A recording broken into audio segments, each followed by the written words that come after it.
ដែលមានអារម្មណ៍ឈឺចាប់និងអន់ចិត្តនៅពេលដែលឃើញឪពុកម្ដាយគេមានលទ្ធភាពគ្រប់គ្រាន់ក្នុងការផ្ដល់អ្វីល្អៗដល់កូនតែខ្លួនយើងគ្មានវាគឺជាក្តីស្រឡាញ់ពិតដែលយើងចង់ឲ្យកូនបានអ្វីដែលល្អបំផុតមិនមែនមានន័យថាឪពុកម្ដាយជាឪពុកម្ដាយមិនល្អនោះទេ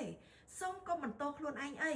ខ្ញុំសូមជូនវិធីសាស្ត្រមួយចំនួនដើម្បីផ្លាស់ប្ដូរការគិតនិងស្វែងរកឱកាសល្អៗដល់កូនដែលដកស្រង់ចេញពីសៀវភៅកំណប់សុភមង្គលគ្រួសារនិងសៀវភៅជីវិតក្តីស្រឡាញ់គេដំណើរវិធីសាស្ត្រទី1ផ្លាស់ប្ដូរការគិតដើម្បីរំដោះផ្លូវចិត្តសូមកុំប្រៀបធៀបជីវិតយើងនិងជីវិតគេអី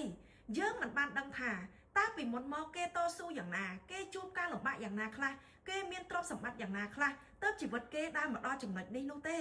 ដូច្នេះការប្រៀបធៀបគឺមានតែបំបាក់ផ្លូវចិត្តនិងធ្វើឲ្យយើងបាត់បង់សុភមង្គលគ្រួសាររបស់យើងទៅវិញទេ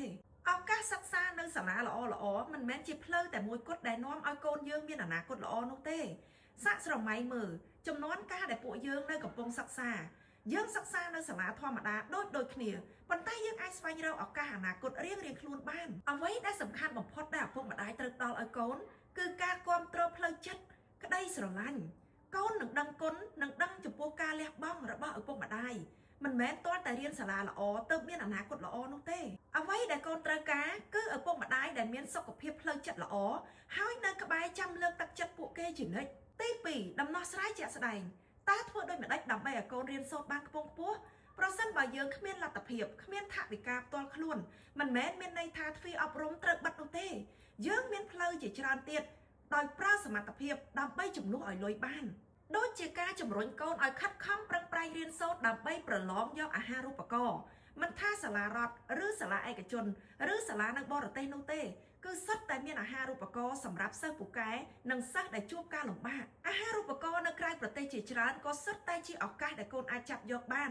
ដែលគេរ៉ាប់រងទាំងថ្លៃស្នាក់នៅទាំងថ្លៃហូបចុកទាំងសម្បត្តិយន្តហោះហើយមានតែប្រាក់ខែឲ្យកូនយើងអាចរស់បានដោយស្រួលថែមទៀតផងក្នុងន័យនេះឪពុកម្ដាយអាចវិនិយោគទៅលើការរៀនភាសាបរទេសក៏ដូចជាការរៀនបច្ចេកវិទ្យាទោះបីជាយើងគ្មានលទ្ធភាពឲ្យកូនរៀនសាលាថ្លៃក៏ដោយប៉ុន្តែកូនយើងនឹងអាចប្រើប្រាស់ភាសាបរទេសនិងអាចចេះប្រើប្រាស់កុំព្យូទ័របានដែរសប្តាហ៍ថ្ងៃនេះមានមេរៀននិងកម្មវិធីរៀននៅលើអ៊ីនធឺណិតជាច្រើនដែល free សម្រាប់កូនអាចចូលរៀនបានដូចជានៅក្នុង YouTube និងនៅក្នុង app រៀនភាសាផ្សេងពីព្រោះភាសាអង់គ្លេសនេះហើយគឺជាទុនដែលអាចឲ្យកូនយើងចាប់យកអាហារូបករណ៍ទៅរៀននៅក្រៅប្រទេសបានចំណុចចុងក្រោយគឺបណ្ដុះស្មារតីតស៊ូនិងម្ចាស់ការដល់កូនប្រាប់កូនឲ្យរស់នៅដោយភាពស្មោះត្រង់កុំប្រៀបធៀបជីវិតយើងជាមួយនឹងជីវិតអ្នកដទៃអី